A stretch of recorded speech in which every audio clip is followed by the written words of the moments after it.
An American icon and hero and the first-generation son of Jamaican immigrants. General Colin Powell, who served as the first black Secretary of State and first black chairman of the Joint Chiefs of Staff, died today from COVID complications amid his cancer battle. His life of service stretched over several decades, from the battlefields of Vietnam to the halls of the State Department.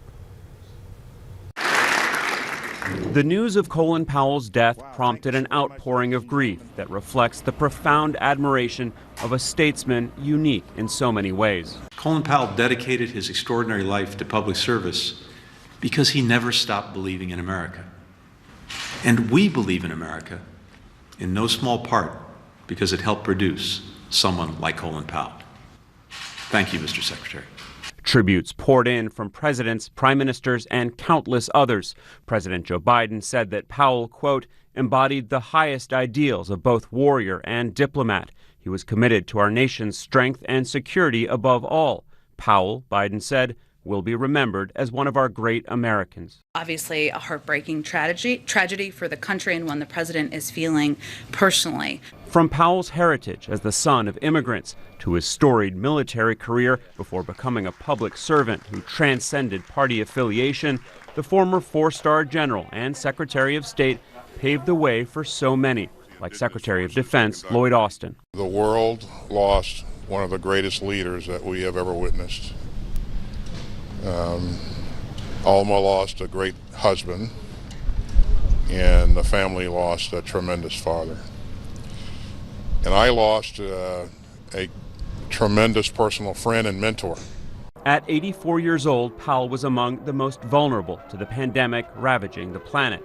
He had been vaccinated, but he was also suffering from Parkinson's disease and being treated for multiple myeloma, a cancer of the blood's plasma cells. Both wreaked havoc on Powell's immune system, making him much more susceptible to COVID-19.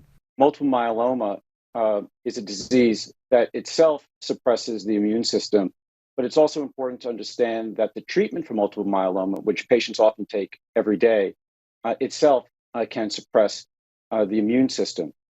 So General Powell represented our most vulnerable population in this country. He was over the age of 80. He had cancer, and the treatment for his cancer made him vulnerable. The vaccines are less effective with cancer patients generally, and a study in July found that just 45% of multiple myeloma patients developed an adequate COVID-19 response when vaccinated, a reason why the FDA and CDC have approved booster shots for the immunocompromised. Powell had kept his cancer quiet.